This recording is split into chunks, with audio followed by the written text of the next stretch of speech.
Guys, a lot happened over the week, and I'm here to share with you, as a tradition, all of those news stories that trended over the week. So, if it's something you like, please keep watching up to the end. Do not forget to subscribe to my YouTube channel if you haven't subscribed, like, and share my videos.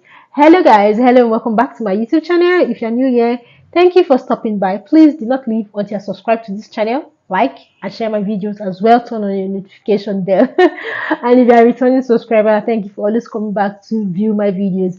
So, guys, let's just get right into the gist of all that trended over the week. So, guys, one story that actually trended over the week, aside that of the 8,000 naira palliative, which I'll be shedding more light on pretty soon, is that of Regina Daniels. You guys, see, let me just keep my opinions aside. Senator Daniels was named the social secretary of the Senator's Wife Association. Since her husband is a senator, she is now the social secretary of the Senator's Wife Association. And in her role, in her capacity, in her new position, she will be responsible for promoting the affairs of women and children through this social secretary bro. You guys, first of all, I do know that there's an association like this. Secondly, what is the function of this association?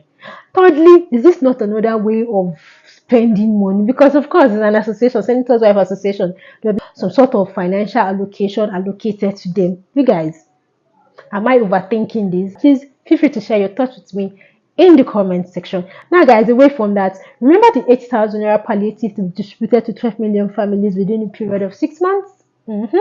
Yes, that story was trending. So that has been put on hold by the president. The president has ordered a review into it because that policy or that idea has come under a lot of criticism from Nigerians, and also the Nigerian Labour Congress, the NSC, has described that policy or that idea or that initiative as robbing the poor to feed the rich. You guys, I'm happy that that policy or that plan, that idea is now under review. I hope a better plan, a better palliative will be put into place and not just distributing 8,000 naira to 12 million families, which I feel is a very not so great idea. And meanwhile, in Bayelsa State, the state governor has rolled out 106 vehicles to cushion the effects of this subsidy removal.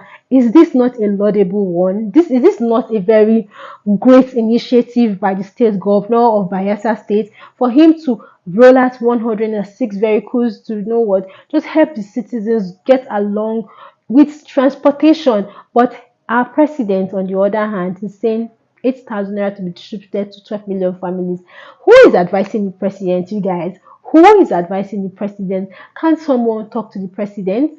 Why don't you do something like this? Why don't you put things, structures in place so that the effects of the subsidy removal won't be felt? The Senate President, Mr. Godfrey, or rather Senator Akpabio, has assured Nigerians that the federal government will soon review salaries in a bid to cushion the effect of the subsidy removal. Guys, before you rejoice about this, hold up. I am still coming with more information. He made this statement while he was receiving the governor of Ekiti State. Guys, this is my 2 cents about it. Guys, you know when you are trying to, you know what, please somebody and you make a whole lot of promise, like you just say stuff, you open your mouth and things just come out of your mouth without you thinking. That is what I feel Senator Akpabio has just done. He didn't think about this thing because I do not think that the federal government is in any way close in reviewing the salaries of public workers in the country. They are very, very far from it. There's no plans, and even if there was plans of reviewing salaries, it's not coming from the Senate president. The Senate president is not the one who is going to make such announcements, guys. Let's just move away from Senator Akpabio's promises, because that's a fake promise, guys. That's a fake promise. Away from that, guys. So on Tuesday last week, Nigerians woke up with another shocking revelation that the price of fuel products has gone up from 540 naira to 670 naira. We were managing to buy at 540 naira and we were complaining that it was high. And now this new price, 670 naira, with some other fueling stations selling as high as 700 naira.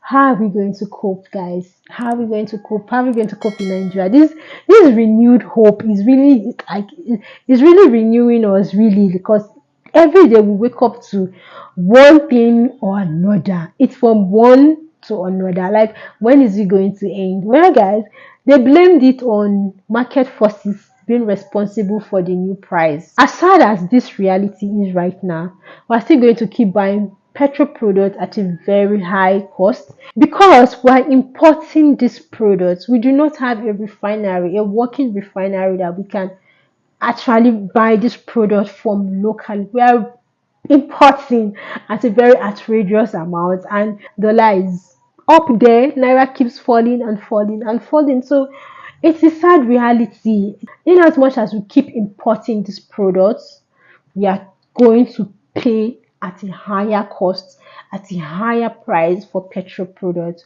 And I feel this is where the government really needs to look in. So, guys, in this season of where everything is on the rise, petrol products on the rise, price of goods, foodstuffs, services are high up there.